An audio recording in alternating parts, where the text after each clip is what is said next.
What I'm going to do each afternoon I'm with you, the first half of the afternoon, I'm going to take you through the next section of the book of Revelation. But in the second half, each afternoon, I'm going to go much deeper and look at some of the controversial issues.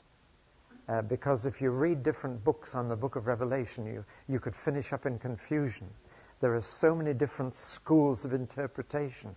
And so in the second half, each day, I want to take one aspect of controversy where Christians disagree with one another and look at it carefully. Now, in chapter 4, verse 1, as we've seen, there is a change of perspective from the present to the future. Chapters 1 to 3 are only concerned with the state of the present churches in Asia on earth, but we suddenly have the change from earth to heaven come up here, and from the present to the future. And I will show you what must take place after this. Now, the book of Revelation is full of predictions. Altogether, there are 56 separate predictions about the future. Out of 404 verses, 256 contain a prediction, or 63%. In other words, 2/3 of the book of Revelation is about the future and predicting future events. But the question comes, how future? Or how far into the future? When do these predictions happen? Have they happened already? Are they happening right now? Or have they not happened yet to us? Now, certainly the predictions are future to the time of the first readers of this book. Clearly, the book was written about 96 AD, so those churches at the end of the first century are being told about the future. But our question is, are these predictions future to us as well, or have they already happened, or are they even now happening before our very eyes? And that is where there are different schools of interpretation of the rest of Revelation from chapter 4 onwards. There are 4 different ways of interpreting the book. And you can go to any Christian bookstore and pick up commentaries or books about the book of Revelation, and they will drop into one of these 4 categories of interpretation. And you can't interpret it all these ways. So we've got to ask which one is right, or how we handle this. Now, they have 4 labels, which you may or may not have heard of, but I'll run through them and explain them. The 4 schools of interpreting this book are called the Preterist school, the Historicist school, the Futurist school, and the Idealist school. And they each give you a different answer to the question, when are the predictions of Revelation taking place? When will they be fulfilled? The Preterist says that all the predictions in the book of Revelation were fulfilled at the end of the first century AD, or during the first few centuries AD, and that they are all descriptions of the fall. Now, are you writing it all down again, or just one by one? That the predictions were all fulfilled in the Roman Empire and the fall of the Roman Empire. And therefore they take Babylon, the city that falls in the book of Revelation, as the city of Rome. And certainly Rome was called Babylon by some Christians. The first letter of Peter finishes, "Those who are in Babylon salute you." And yet it was quite clearly written in Rome. Furthermore, it says Babylon is a city sitting on 7 hills. And it's obvious that Rome sits on 7 hills. And so this school says Babylon is Rome, and in fact all these predictions were fulfilled immediately following the first century AD. Therefore, the things predicted are nearly all past to us. You follow me in that? Babylon did fall. The Roman Empire fell. And the predictions in the middle chapters of Revelation are concerned with the decline and fall of the Roman Empire. And therefore, as far as we're concerned, we're reading history in this book. Now, have I made that clear? I'll try and take it very steadily so you can get it. The historicist takes the line that between chapter 4 and chapter 18, we have in fact the whole history of the last 2,000 years. That Revelation unfolds for us the entire church age between the first and the second coming of Christ. And that you can trace the past 2,000 years of history in these chapters and find out where you are today. And find out exactly where we are. In other words, that the whole book of Revelation covers the whole of history between the first and second coming of Christ, and each chapter takes us through the next few centuries, right up to the second coming. Here's a little book that I picked up. Studies in the Revelation, the Historicist Viewpoint. And just opening it at random, you know the first seal, the 7 seals, for example. It says seal number 1 covers the period 96 to 180 AD. Seal number 2, 183 to 212. Seal 3, 212 to 235, and so on. And that's come a bit nearer up to date, where we get to the 7 bowls. Let's try and find out where he thinks we are. The first bowl of wrath covers 1792 to 1794, namely the French Revolution. The second bowl, 1796 to 1801. Third bowl, 1796 to 1801 as well. Fourth bowl, 1805 to 1807. Fifth bowl, 1808 to 1815. Sixth bowl, 1820 to 1917. We'll get nearly where we are. We are in the middle of the 6th bowl of wrath. Now that's what's called the historicist point of view. I'll be looking at each of these in a moment, but it says that Revelation wasn't fulfilled in the first centuries AD, but through all the centuries AD. Now, having said that, there are 2 versions of it, and this gets a little complicated. The linear version of the historicist position says the whole thing just covers in one line from AD 100 to the second coming. But the cyclic version of it says that it keeps going back to the beginning and starting again, and that each series of 7 covers the whole period, so that in fact the book keeps going round in a cycle and starting again and covering the same period, so that there are in fact a number of series of visions covering the whole period. So the linear says there's just one account of the whole of the church age, but the cyclic says there are a number, and it keeps going back to the beginning, coming back to the present, going back to the beginning, coming back to the present. I don't know if any of you know the book by William Hendrickson called More Than Conquerors. That's the most popular selling book on the book of Revelation at the moment. And he takes the cyclical historicist position, so that in fact he says the book keeps recapitulating and keeps going back to the beginning, starting again. So you have a number of reviews of church history from different angles. You got it? The linear says there's only one review of church history. I'll just add now that the historicist I find totally unconvincing. But you'll come across books that say this. The futurist takes the line that the middle chapters of Revelation are still future to us and haven't happened yet. That's what the word futurist means.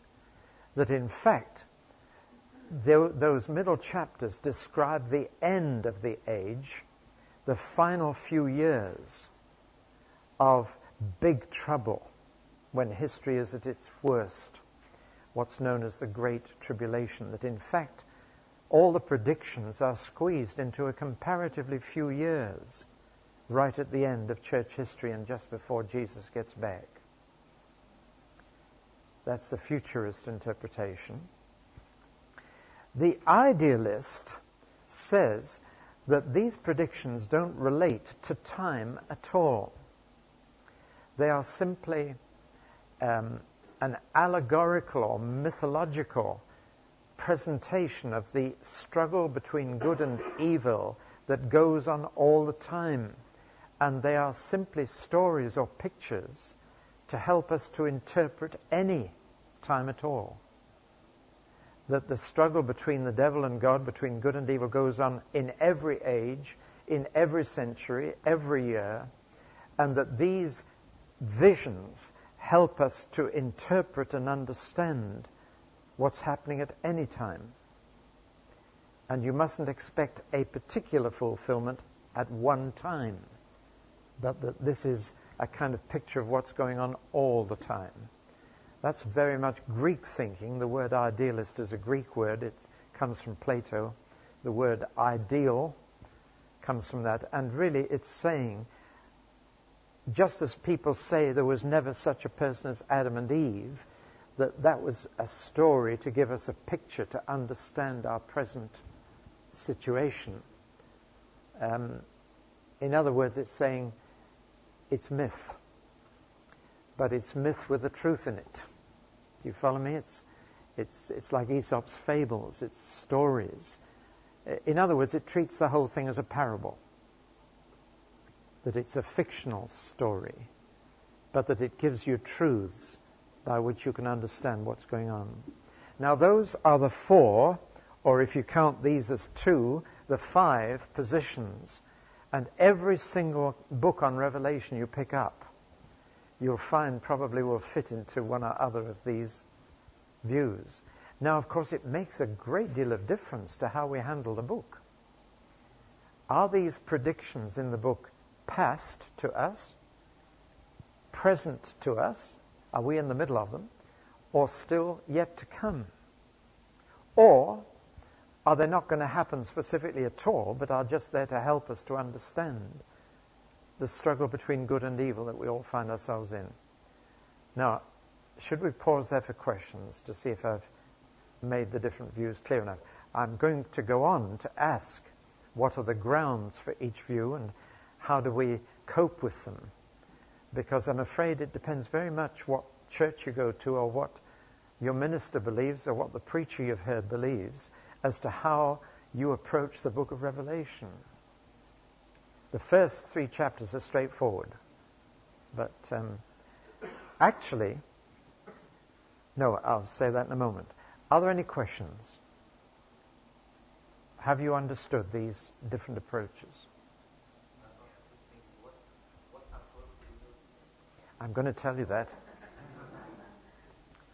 But I just want you to understand clearly the different approaches so that you can recognize them.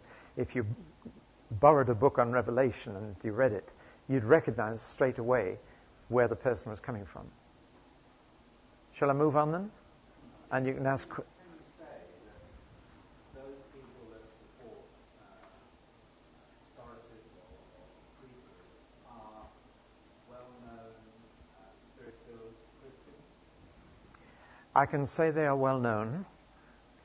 I don't know all of them personally. I'm talking about books that you buy. So I don't know them personally, but well-known Christian preachers who would be widely respected take different views. All right? Well then, let's look in more detail at these and evaluate them. And I'll try and say what's good about each view and what's not so good about each view. All right? And that's following the pattern of our Lord in the 7 churches to the 7 in Asia. So I'll say what's good about each view and what's wrong about each view. All right? Let's take the Preterist. What is good about that view is this. It recognizes that this book was written for the 1st century AD, and therefore must have been meaningful to the people then. That it was written to help them then. So all of it must be shown to be relevant to the 1st century AD. And our first interpretation of the book must be, what did the original readers understand? Because it was for them before it was for us. Now that's what's good about the Preterist. What is not so good is this, that if all of Revelation is passed to us, then it's not of much value to us except by way of historical example. See, it would simply be looking back and learning from the past, as you look back and learn from the past in the Book of Kings, for example. In other words, it wouldn't help us to face the future, but it would be of historical interest and therefore an example to us of how they faced it. But the biggest thing that's wrong with this is that most of the predictions were not fulfilled in the fall of Rome. The things that Revelation says will happen did not in fact happen to Rome, and in fact have not clearly happened yet. So that to say it was all fulfilled in the decline and fall of the Roman Empire is simply not true. It doesn't fit. And above all, if it's purely preterist, why should it be included in the New Testament if it was all fulfilled so long ago? Why should it round off our New Testament as it does? Right, that's the preterist. Now the historicist. What's good about that is that it does claim to have a message for every different age of church history. It does at least say there's something in this book that's relevant for you, which is a good point. The bad point is that no two people can agree on the dates of each bit, and that it's almost impossible to line up church history with the predictions of the book of Revelation. I read out to you, the fifth bowl is 1820 to 1917. But when you look at the details, it is a very forced correlation. And I find it totally unconvincing. Every different historicist comes up with a different pattern, lining up this with that. And there's no discernible consistency in this. It leaves you very unconvinced and very unsatisfied, this kind of book. And you say, come off it. You are really forcing it to fit into church history. The futurist, what is good about this is that the predictions do seem to lead directly to the second coming and the end of the age. And all the predictions do seem to relate to the second coming rather than the first coming of Jesus, and to lead directly up to it. And since he has not come back yet, then it makes sense that these predictions haven't come true yet.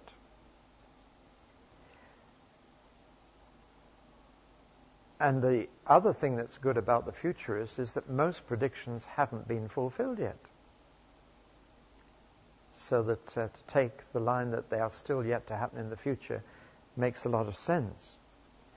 Against the futurist view is that means that most of the book of Revelation was not relevant to the church for the last 2,000 years. And that it was talking about things that were of no direct interest to the church all through the last 2,000 years. Would God have given us a book that would only be of any interest or relevance right at the end of history? Seems unlikely, doesn't it? The other thing is that the futurist interpretation invariably leads to an excessive interest in speculation, in calculation, in working out charts and schedules and maps. Have you seen all these? Working out exactly the order of events at the end of history, and leads to a curiosity about the future rather than an application to Christian living. And I'm afraid many Christians who get fanatical about Revelation get into this kind of clairvoyant approach, a kind of horoscope reading of the book of Revelation that is purely satisfying intellectual curiosity. The idealist, the good thing about the idealist is that it does have a message that's relevant to all Christians, in all places, at all times, and that it provides a key to interpreting the struggle between good and evil. But what's bad about this idealist approach is that if you turn it all into myth, into non-historical stories, then we lose any understanding of how the world will end. It simply becomes a fable or a picture of what's going on all the time ad infinitum. And we lose any understanding of the last days. It becomes an interpretation of all days instead of an account of the last days. Above all, it's essentially the Greek thinking that God is outside time, and that time doesn't matter to God, and that therefore history is not heading towards a goal or a conclusion. It's just going to go on and on as the struggle between good and evil. Basically, the idealist view kills the second coming as an historical event, and it tends to say Jesus is always coming to us in the struggle. Now, let me ask the brother over here something. Can you tell which I am yet?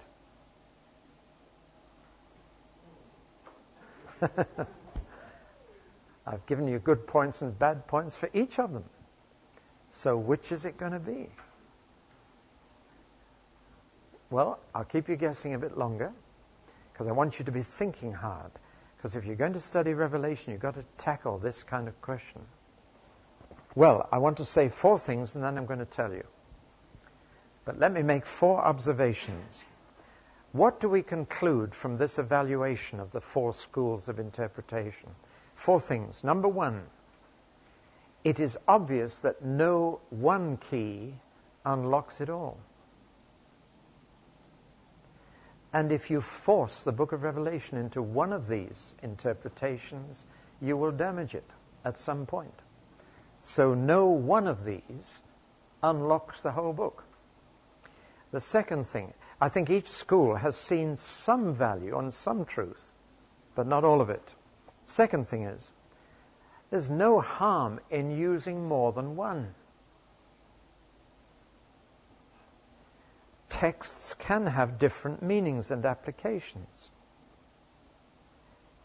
But the important thing is to ask which approach in a particular passage opens up the meaning intended by the divine author and the human writer and the human reader. In other words, we need to be flexible in our interpretation. Thirdly, the emphasis may change in different parts of the book. We may use one of these keys for one part of the book and another for another.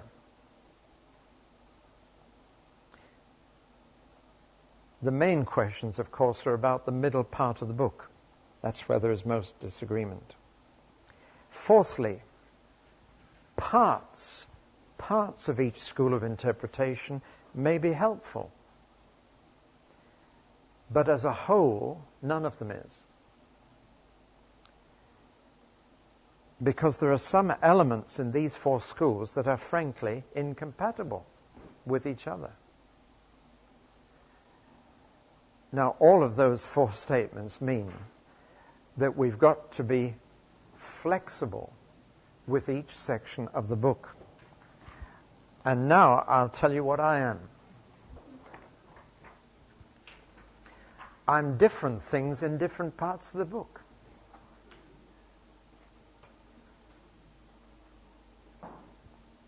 There are 3 main sections of the book, as I've told you, and I use a different interpretation which is appropriate for that section. And these little ticks show you which ones I use. The little dashes show me which ones I don't use. The questions show you the ones that I question, all right? Now, does that look terribly complicated? But let's just show you what I mean. Chapters 1 to 3, which we've looked at in the first half this afternoon. Do those chapters apply to the first centuries AD? The answer is yes. So the preterist is at least one right interpretation of those chapters, all right? Now, the historicist would say that those 7 churches represent 7 phases in church history. That Ephesus represents the first few centuries, and that Sardis represents the next few centuries.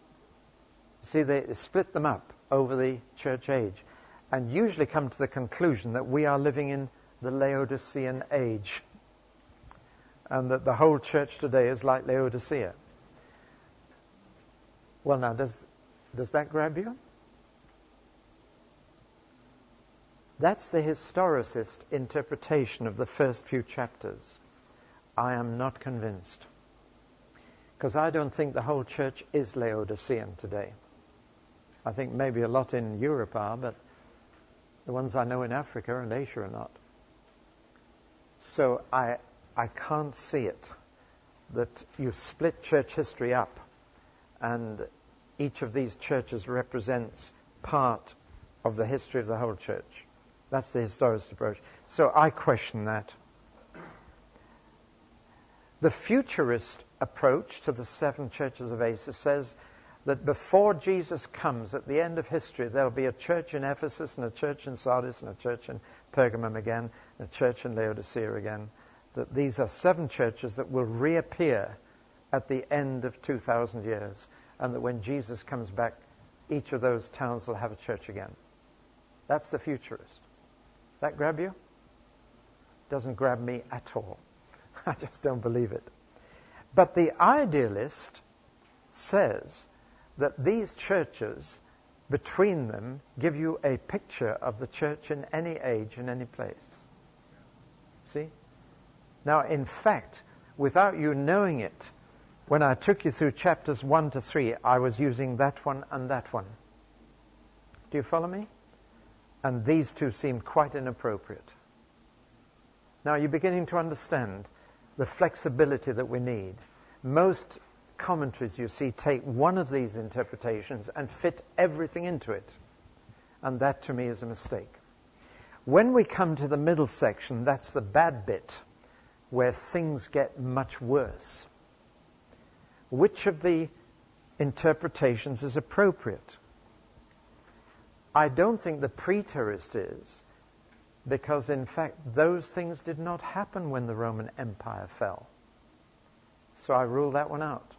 And I don't look for a fulfillment in the past, because things did just not happen. The historicist, which I read to you, treating those middle chapters as a complete picture, unfolding of the whole of church history, I just cannot see it. It's so forced. And no 2 scholars can agree on what represents what. And it just seems to me it's trying to make it say something it doesn't say. But the futurist, I really can see. In other words, I do believe that most of the predictions in that middle part will happen at the end of history before the second coming, in the time of great tribulation. And basically, I treat it as futurist, that middle section. But I also use the idealist for this reason.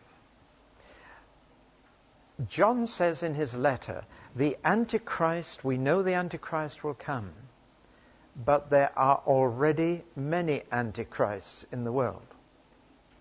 We know that the false prophet will come, but there are already false prophets. We know that big trouble will come worldwide, but there are already big troubles in China and local areas in Sudan and Angola. In other words, the Great Tribulation is foreshadowed all the way through church history on a local scale. Are you with me in this? That therefore, these troubles, though they will only actually happen at the end of history, already their shadows are cast before them, and things like it we can already see happening. In other words, I don't believe Saddam Hussein is the Antichrist, but I believe he's an Antichrist. I didn't believe Hitler was the Antichrist, but he was an Antichrist.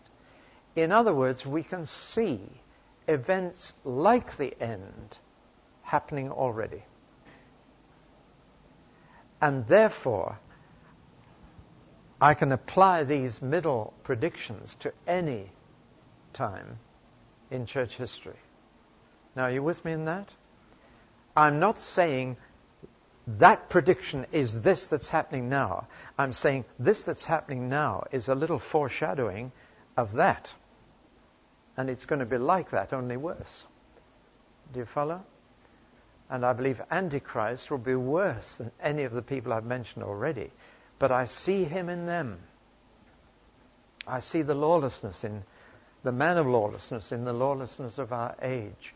And therefore I can use this middle section to interpret what's happening now. It's the beginning of that. For example, since 1971, there has been a major shift in the world weather.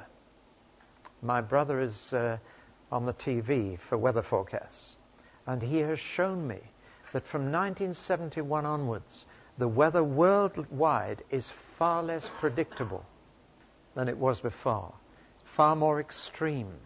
There are greater floods and greater droughts now than there were 30 years ago, you see. And there are more earthquakes now. The earthquakes are doubling every 10 years and happening in places that never had them before. Now, all that I see as a foreshadowing of where the Revelation talks about gigantic hailstones. Well, now, I was speaking in Cornwall over Easter in a sports center with a metal roof. And we had hail 3 times a day on a metal roof. And there was a ventilator right above me on the platform. And the video will show you hail on my head while I preached. So at the end, I gave out the song, All Hail, Redeemer, Hail. And they sang it with great meaning and gusto. But you see, it was extraordinary weather over Easter, hailstorm after hailstorm. Book of Revelation talks about hailstones 100 weight each. It talks about the whole ocean and all the rivers being so polluted that people can't drink from them. But I see the beginnings of that. And I see so many things around me that remind me of the book of Revelation. Only it's far worse there. Do you see what I'm saying? So that when I interpret the middle chapters, I don't bother with the preterist. The historicist doesn't convince me, though some people are very convinced. But I certainly use the futurist, and I use the idealist. I say these are future events, but I can see them beginning to happen already. With me? So those are the two that I use for the middle part. Those are the two that I use for the first part. When I get to the last bit, I've really only got one. The new heaven and the new earth and the new Jerusalem. I cannot believe they came in the 1st century AD. I can't believe we're in it now. I just can't, except in spirit. We're citizenship in the heavenly Zion, but I can't see the new Jerusalem on earth yet. I certainly believe it's coming. I'm not sure that I can see foretastes of it, because it's going to be a brand new earth and a completely new city built out in space and coming down out of heaven. So it seems to me the futurist is the only interpretation that you can apply to that last section. So when we go through the sections of Revelation, I find I have to shift from one key to another to unlock it. Have you followed me in this? And that seems to me the approach that we should take. It's when you pick up a book that says it's all this, and they would have ticks right along there, nothing here, or it's all this, or it's all this, or it's all this. I feel that that's when you get into an artificial situation where you force your interpretations to fit your system. And almost every book on Revelation I've studied does just that. It's forcing the book into a particular line of interpretation. And it just doesn't work. And I'm always very wary of people forcing the Bible to say what they want it to say. And I want to remind you finally that the overall purpose of the book is practical. And if you're not careful with these different schools of interpretation, you get away from the practical and into what I call the speculative. Do you know what I mean by that? And some people are just wanting to know what's going to happen and when it's going to happen.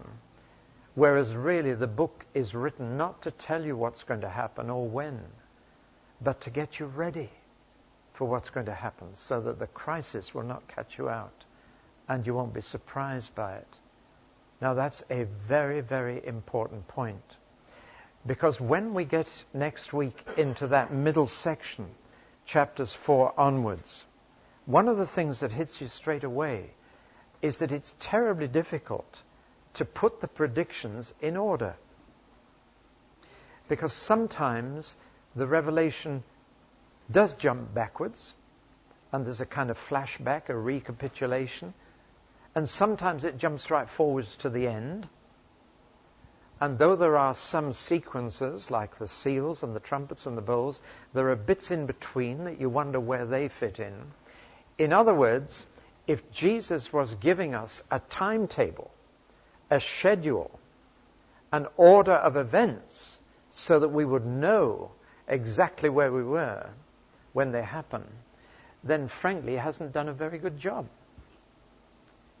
It's messed up. Because he should have given it to us in the exact order. Because it's written for simple people like us.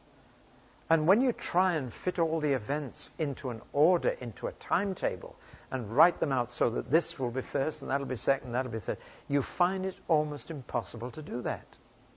So why has Jesus made it so difficult for us to fit these things together? Well, the answer is he doesn't want you to know the order. He wants you to know what is going to happen rather than when it's going to happen. You with me? Because his interest is not in satisfying your curiosity so that you can say, we're living in the middle of chapter 16. That's not his interest.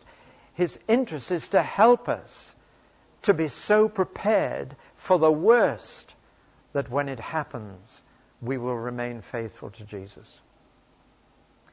So, for example, I keep getting asked questions about who are the two witnesses in chapter 12, or is it chapter 11? Chapter 11. Who are the two witnesses that get killed in Jerusalem? I don't know who they are. I have no idea. When it happens, I'll know and I'll tell you. The point is, it's to help me to be ready. So that when it does happen, I say, oh, well, he told us this would happen, and it's going to be all right. It means that when the worst happens, you see, we can lift up our heads and say, hey, it's getting near. It's all happening according to Jesus' plan. That's the beauty of it. Which means that nothing's going to happen that he isn't ready for, and nothing need to happen that we're not ready for. Now that's the purpose of the book. And you make a big mistake if you think of it's a kind of old Moore's almanac so that you can predict the future, so that you can be in the secret knowledge of the future. You know, it's nice being in the know, isn't it? And saying, I know what's going to happen and you don't. It's not for that at all. It's so that we can be ready for it when it does happen, and not be predicting or forecasting when it will happen, but saying what will happen. And I just love preaching the book of Revelation, but I don't try and do it in such a way that it just satisfies people's curiosity about the future, but in such a way that they know what's coming, not when, but what's coming, and they know who's coming. That's the important thing. Now I've got a little more time and then we'll have questions. Let me just begin on the next section, chapters 4 to 19, which I gave the title to, Things Will Get Much Worse Before They Get Better. And yet the first part of this section is a surprise. Instead of getting straight into telling us what's going to happen, the Revelation shows us God on his throne in heaven. And as you read chapter 4, an incredible sense of peace comes to you. If you've read it already, you'll know what I mean. You see the most beautiful, peaceful picture. And you see God sitting down on a throne without moving, just sitting there. And you see in front of him a glassy sea, the most calm sea, just like a mirror that stretches from horizon to horizon. And above the throne you see this beautiful rainbow, and the colors of it are breathtaking. And you just see God sitting on his throne in this complete peace. And before ever you're told about all the troubles down on earth, you're told God is on the throne. And that's so that you won't be so disturbed by what comes later. Do you follow me? That you get this tremendous sense, God isn't worried about the future. God isn't disturbed. God isn't struggling with Satan. We are, but he's not. It's terribly important to know that Satan can't do a thing without getting God's permission first. Do you realize that? He cannot touch you unless God says he can do so. You read the first chapter of Job. Now that's a wonderful sense. Nothing has got out of God's control. God hasn't lost control of history. We may think he has, because all we see is what's happening on earth. And we think, hey, God's lost control of the situation. He hasn't at all. He's sitting calmly on his throne because it's all working out his way.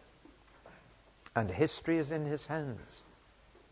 There was a little girl running home from Sunday schools, I think I told you about this last time, singing, God is still on the phone, God is still on the phone. Got a little wrong. The chorus is, God is still on the throne. And you see, the picture we're given in chapter 4 is before you see all the disturbing events, all the crises, the tragedies, the disasters that are going to come before the end of history, you see, God is just sitting on his throne. It's all right. Everything's under control. It's going my way. I know how I'm going to finish it. And you get this tremendous sense of worship. Now, the book of Revelation is full of worship. It's full of music. It's full of the most wonderful sights for your eyes and sounds for your ears. Many, many hymns are based on the book of Revelation. And of course, Handel's Messiah, lots of it comes out of the book of Revelation, including the Hallelujah chorus. And it's full of praise to God, the God who made it all, who's running it all. That God is still in total control of everything. That is why he has made a promise to every Christian: you will never be tempted more than you can bear. There is no situation in which a Christian has to give in. God has promised never to allow you to be tempted more than you can say no to. Now, I meet many Christians coming to me and asking me to deliver them, asking for the ministry of deliverance from something they can't say no to. But God has promised that they will never be in that situation. God is in total control of Satan. And he will not let Satan tempt you too much. It doesn't say he won't let you be tempted. Otherwise you'd never grow up. If God made it easy for you. You will be tempted, but he will never let you be tempted too much. He has a piece of rope round Satan and he only lets him go so far. That's a lovely promise. And we're shown this picture of God surrounded by the creatures he's made, surrounded by the angels. They're all singing away. They're singing hallelujah. They're singing glory to God. Before ever the book of Revelation tells you about any of the troubles that are coming on earth, it says you must get your eyes fixed on God and realize that he is at peace. He is the God of peace. He's not disturbed. He's not worried. And he's not surprised by anything that's going to happen. He knows it all. Now you see, that's our security, isn't it? To know that God's not worried is a big help to me. Because when you're in a situation where you're afraid, isn't it great to be with someone who's not afraid? You see? When you're disturbed and upset, isn't it great to have someone alongside you who isn't disturbed and upset? And somehow they communicate their peace to you. That's how it is. Chapter 4 is fundamental to the book. Isn't it kind of Jesus to let us see that before he shows us what's going to happen? Then in chapter 5, John realizes that God has written down the end of history on a scroll, and that he's written down everything that will happen before the end of the world, and then rolled it up and sealed it with 7 seals. And that he can't bring history to a conclusion until he finds someone worthy to break the seals. God has decided that he himself will not bring history to an end. He wants a man to do that. He wants history to be in a man's hands. He wants a man to end history. A man to break the seals. Or as we would put it, a man to press the button for the countdown of history. Now you see, I meet many people who are afraid that man will press the wrong button. North Koreans have the atom bomb now, you know. Who's going to press the button and cause the Holocaust that brings the world to an end? I'm not worried about that, because no man can get his finger on that button. And John begins to weep because God can't find a man good enough to press the button to bring history to an end. And he weeps. He says, does that mean that evil is going to go on forever? Does that mean that this world, with all its suffering, with all its sin and with all its vice and crime, can't be brought to an end? And he weeps over that. And frankly, if you knew that this world is going to go on forever in the state it is now, wouldn't you weep? To think it's going to go on like this forever. No, it's got to come to an end. Someday, evil must be dealt with. Someday it's got to be wound up, and only the good things survive. It's got to happen. But John wept because nobody was found worthy. And then suddenly, he sees somebody standing by the throne who is like 2 animals. Now here I want to correct a very wrong impression. He sees somebody who's like a lion. That's a good impression. The king of the jungle. A lion of the tribe of Judah. But it also says that he looks like a what? A lamb. Now, I think that's the word that really misleads us. The word should be ram, not lamb. Unfortunately, when people read the phrase Lamb of God, they think of a little cuddly white thing a few weeks old, can't hurt a fly. Do you know the kind of thing? You see that in stained glass windows in churches and in children's Bibles, picture books. Listen, the lamb always had to be 1 year old. And by that time, a sheep is fully grown. And a male lamb of 1 year has horns. And you would not like to be shut up in this room with a 1 year old ram. Or I was just reading this morning in Exodus, and it said the Passover lamb could be either a sheep or a goat. Did you know that? They could have used a male goat for the Passover. And would you like to be locked in this room with a male goat, 1 year old? Would you feel you wanted to go and cuddle it? Or would you keep it at the far end of the room? And here we're told that this lamb has 7 horns. Now, Jacob's sheep have 6. Have you seen sheep with 6 horns? 3 either side, but this has 1 in the middle as well. Now, if you saw a 1 year old ram with 7 horns, I don't think you'd want to go and play with it. It's a very strong picture. And so whenever I get to the word lamb in my Bible, I cross it out and put ram. Because it's a very false picture to picture the Jesus of Revelation as a little cuddly woolen thing, you know? It's a totally wrong picture. He's a full-grown ram. And when you put together a ram with 7 horns and a lion, you've got a pretty strong animal. And yet, John sees this animal and he sees that it has been slain, that it has been dead. It still bears the marks of someone killed. And then comes the voice, he is worthy to break the seals on the program of the final age of history. And that's when the action begins to happen. With the breaking of those first seals, the action takes place. But you see, before the action of the end of history happens, you've got this very static picture of God unmoving on a throne around a glassy sea. You've got this picture of stability. You've got this picture of unchangingness. And it's from that throne that there comes the scroll of the fearsome events which wind up history and bring evil to an end.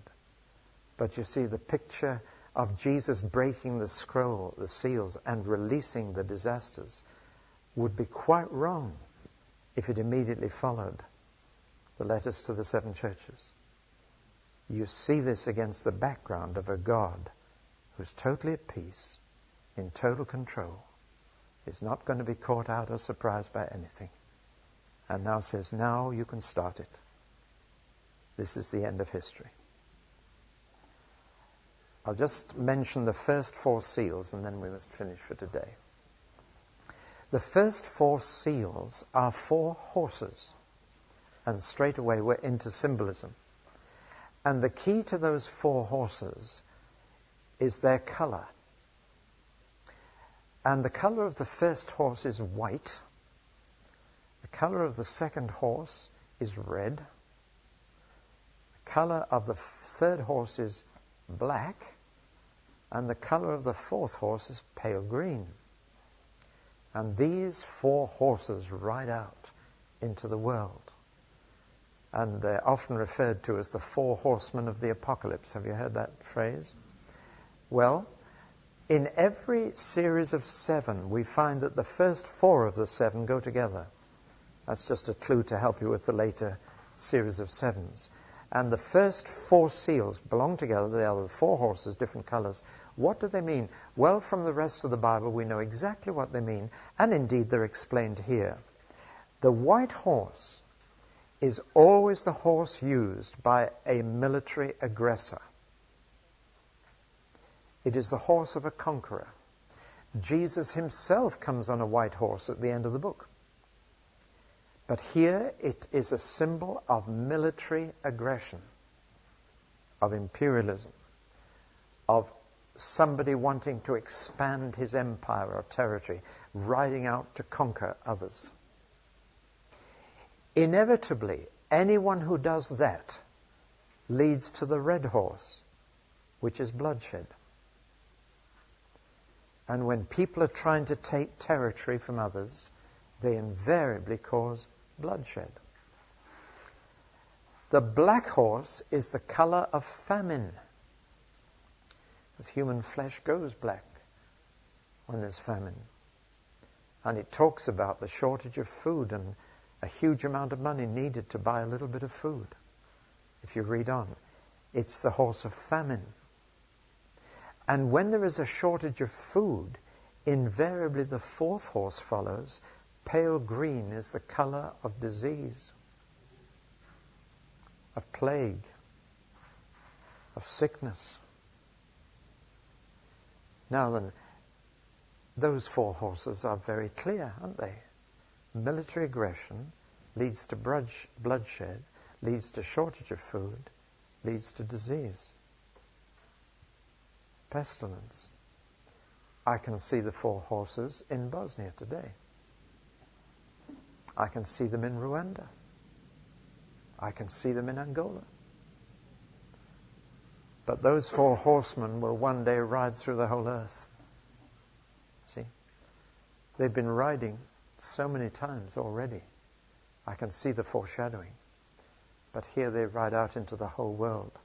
And you see shortly afterwards that something like a quarter of the world's population perish. Well, that has never happened yet, has it? Just not happened on that scale. But in certain countries it's happening on that scale. So we can see it coming. And that's the beginning of the disasters that are unfolded in the middle of the book of Revelation. But they make so much sense to me.